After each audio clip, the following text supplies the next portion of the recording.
Palabras diarias de Dios. Dios convierte el arco iris en símbolo de su pacto con el hombre.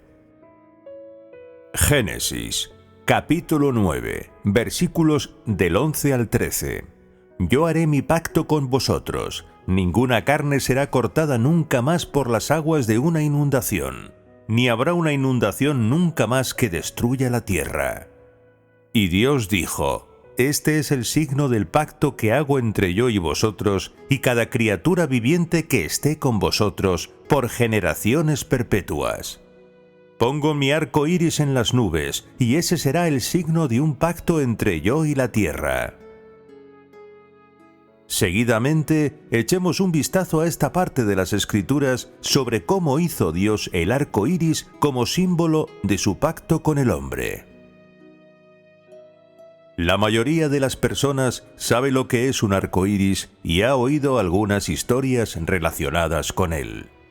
En cuanto a la historia del arco iris en la Biblia, algunos la creen, algunos la consideran una leyenda, mientras otros no la creen en absoluto.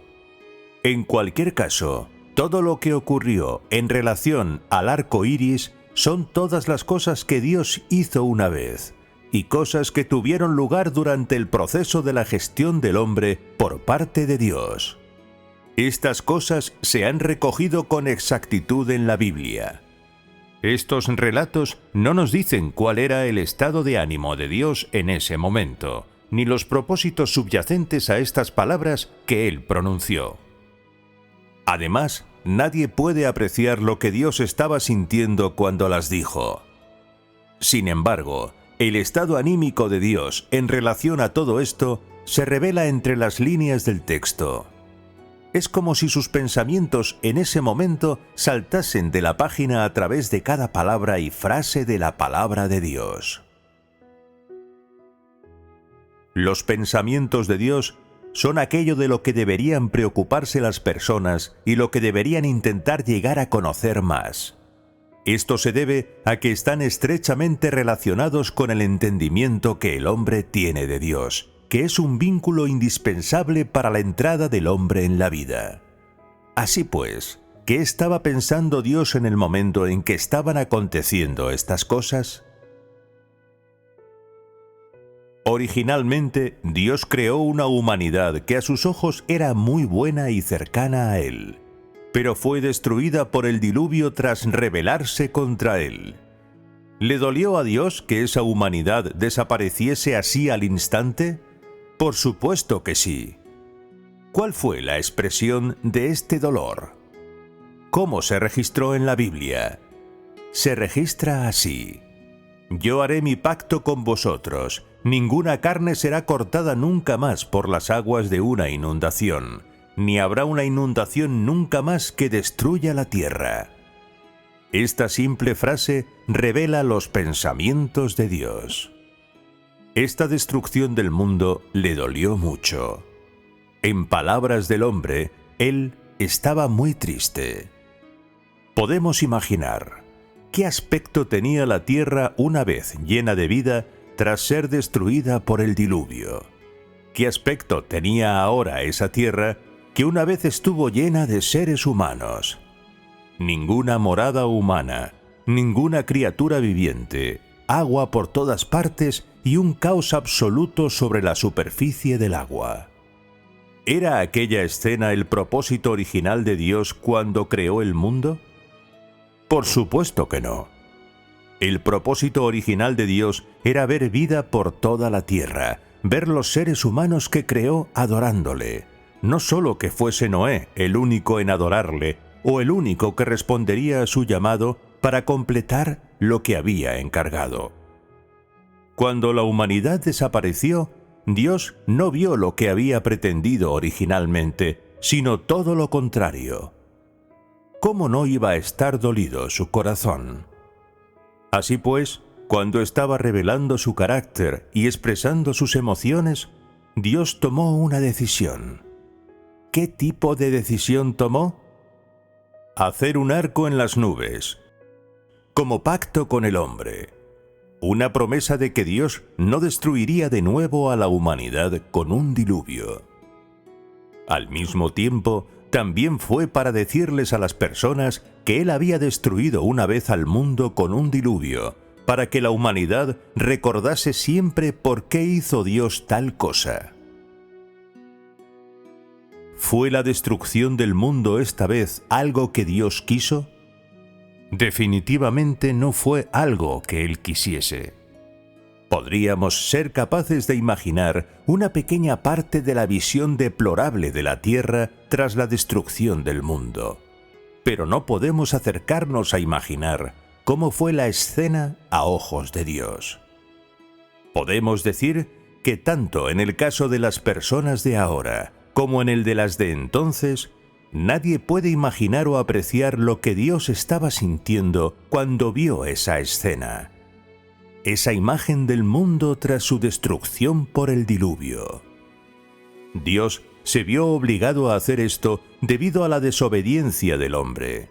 Pero el dolor que sufrió su corazón por esta destrucción del mundo a través del diluvio es una realidad que nadie puede comprender ni apreciar. Por ello, Dios hizo un pacto con la humanidad, que debía decirles a las personas que recordaran que Dios hizo una vez algo así, y jurarles que Dios no destruiría nunca más al mundo de ese modo.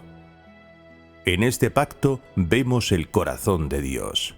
Vemos que sufría cuando destruyó a la humanidad. En el lenguaje del hombre, cuando Él la destruyó y la vio desaparecer, su corazón lloraba y sangraba. ¿No es esta la mejor manera en que podemos describirlo? Los seres humanos usan estas palabras para ilustrar las emociones humanas. Pero como el lenguaje del hombre es demasiado deficiente, emplearlas para describir los sentimientos y emociones de Dios no me parece tan malo ni tampoco es tan excesivo. Al menos os proporciona un entendimiento muy gráfico, muy acertado del estado de ánimo de Dios en aquel momento. ¿Qué pensaréis ahora cuando veáis de nuevo un arco iris? Al menos recordaréis que Dios se sintió una vez apenado por destruir el mundo con el diluvio. Recordaréis que aunque Dios aborreció a este mundo y despreció a esta humanidad, cuando destruyó a los seres humanos que creó con sus propias manos, su corazón sufría y luchaba por dejarlo ir, sintiéndose renuente y resultándole difícil de soportar. Halló su único alivio en la familia de 8 miembros de Noé. La colaboración de éste hizo que sus concienzudos esfuerzos para crear todas las cosas merecieran la pena. En un momento en que Dios estaba sufriendo, esto fue lo único que podía compensar su dolor. Desde ese momento, Dios depositó todas las expectativas que tenía en la humanidad sobre la familia de Noé, esperando que ésta pudiese vivir bajo sus bendiciones y no bajo su maldición, esperando que nunca volviesen a ver cómo Dios destruía el mundo mediante un diluvio, y esperando también que no fuesen destruidos. ¿Qué parte del carácter de Dios deberíamos percibir aquí? Dios había despreciado al hombre, porque el hombre estaba en enemistad con él. Pero en su corazón, su cuidado, preocupación y misericordia por la humanidad permanecían inmutables. Incluso cuando destruyó a la humanidad, su corazón permaneció inmutable. Cuando ésta estaba llena de corrupción y hasta cierto punto le desobedeció a Dios, Él tuvo que destruirla por su carácter y su esencia, y de acuerdo con sus principios. Pero por su esencia, Dios siguió compadeciéndose de ella, y hasta quiso usar diversas formas para redimirla, a fin de que continuase viviendo. En su lugar, el hombre se opuso a Dios, siguió desobedeciéndole y se negó a aceptar su salvación. Es decir, se negó a aceptar sus buenas intenciones. No importa cómo lo llamó Dios, lo recordó, le proveyó, lo ayudó o toleró. El hombre no lo entendía ni lo apreciaba, ni le prestaba atención. En su dolor, Dios no olvidó extenderle al hombre su máxima tolerancia, esperando que el hombre volviera. Después de alcanzar su límite, hizo lo que tuvo que hacer sin dudarlo. En otras palabras, hubo un periodo de tiempo y un proceso específicos desde el momento en que Dios planeó destruir la humanidad hasta el comienzo oficial de su obra de destrucción de la misma. Este proceso existió con el propósito de capacitar al hombre para que volviera, y fue la última oportunidad que Dios le dio al hombre. ¿Qué hizo Dios, pues, en este periodo anterior a la destrucción de la humanidad? Llevó a cabo una cantidad significativa de trabajo de recordatorio y de exhortación. Independientemente del dolor y del pesar que había en su corazón, Él continuó ejerciendo su cuidado, su preocupación y su abundante misericordia sobre la humanidad. ¿Qué vemos a partir de esto? Indudablemente que el amor de Dios por la humanidad es real y no algo que solo se dice de boca para afuera. Es real, tangible y apreciable. No es falso ni está adulterado, ni es engañoso o pretencioso. Dios nunca usa un engaño ni crea falsas imágenes para que las personas vean que es digno de ser amado. Nunca usa el falso testimonio para que las personas vean su atractivo ni para alardear de su hermosura y santidad. ¿No son dignos del amor del hombre estos aspectos del carácter de Dios? ¿No son dignos de adorar? ¿No son dignos de estimar? En este punto, quiero preguntaros, después de oír estas palabras, ¿pensáis que la grandeza de Dios se reduce a simples palabras en una hoja de papel? ¿Es el encanto de Dios meras palabras vacías? No, sin duda no.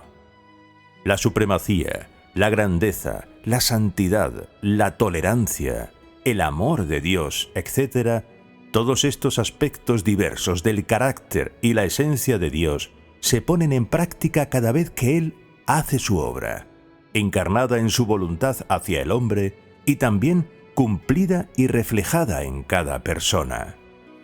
Independientemente de que lo hayas sentido antes o no, Dios está cuidando de cada persona de todas las maneras posibles, usando su corazón sincero, su sabiduría y diversos métodos para calentar el corazón de cada persona y despertar su espíritu. Este hecho es indiscutible.